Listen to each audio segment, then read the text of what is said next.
Welcome to the Lugnut Lounge, where Black history and auto racing meet. My name is Drew, and I'm your host on this trip through Black auto racing history. Let's go. By 1921, Charlie and Roberta were living in Indianapolis. Charlie worked for a Jewish garage owner named Louis Sagalowski, who took the likable Wiggins under his wing.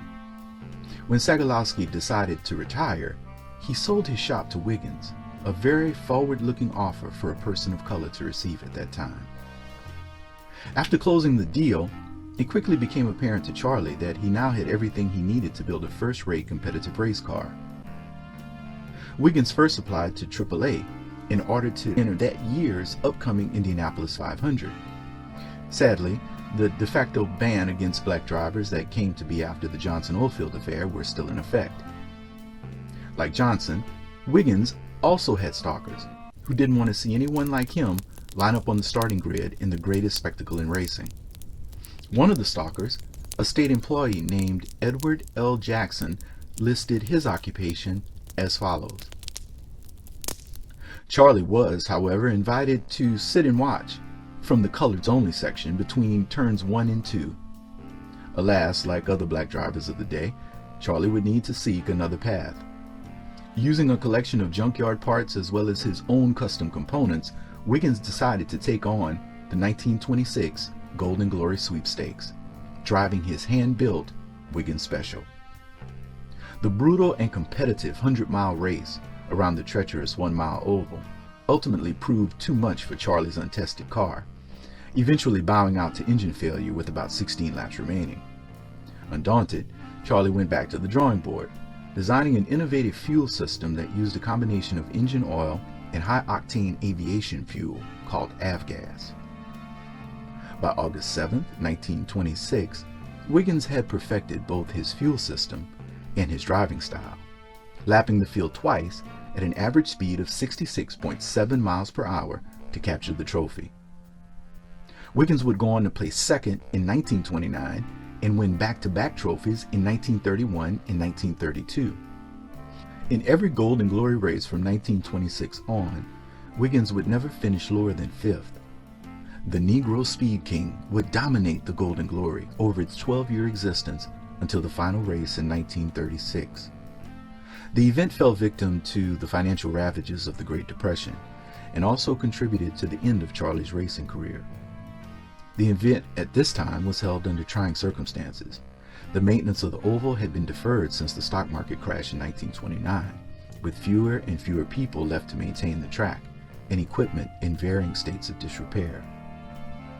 As we can see from this flyer, back in the day, dirt tracks were prepared for racing by spraying a thin film of oil across the surface.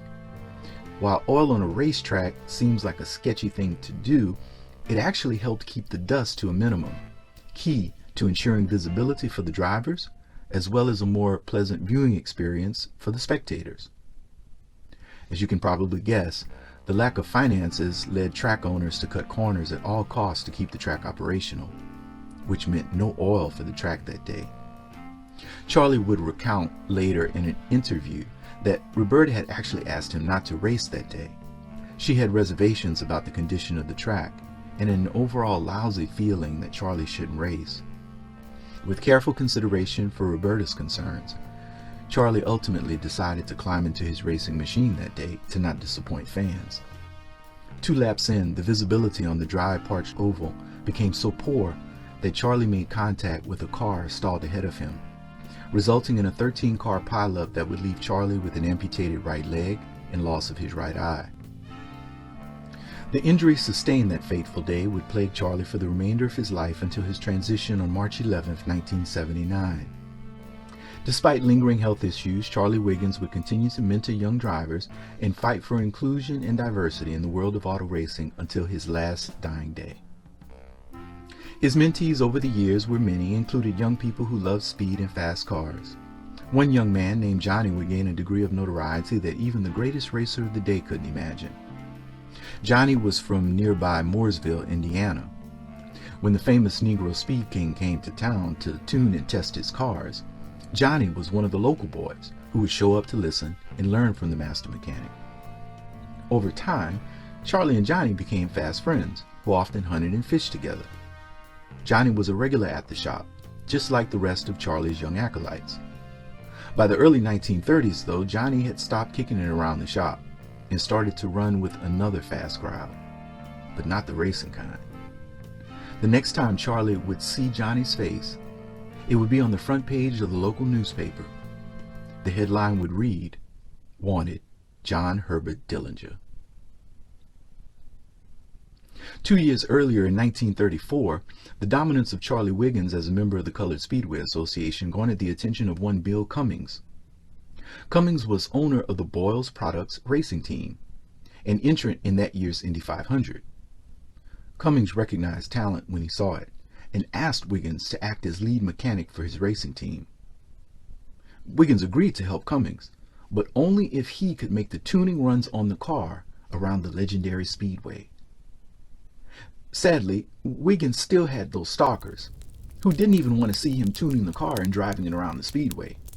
This required Charlie to pose as the janitor in order to gain entry to the paddocks, to join the rest of the team and complete his work in tuning on the car. Quietly, with no fanfare, Charlie Wiggins would become the first person of color to drive the hallowed bricks of the famous motor speedway, 57 years before another black driver would actually have a chance to enter the race and compete. Sitting in the colored-only section between turns 1 and 2, Wiggins would watch Cummings and the rest of his teammates narrowly edge out 3-time champ Maury Rose to take the trophy and the glory of the greatest spectacle in racing. I hope you enjoyed our first lap through the early years of black auto racing history. In 2018, the Indiana Racing Memorial Association honored Charlie Wiggins with a historical marker to honor his memory and the contribution he made to the legacy of IndyCar racing. In July of 2021, Charlie Wiggins was inducted into the Automotive Hall of Fame for his pioneering work in the sport of auto racing. Finally, there are rumors in the garage that some folks are currently working on a script about the life of Charlie Wiggins entitled Erased, with production scheduled to begin sometime later in 2022. Now join me in honoring the memory of the Negro Speed King, the great Charlie Wiggins, and his wife and lifelong partner, Roberta, the fearless mystery woman driver. May you both rest in power.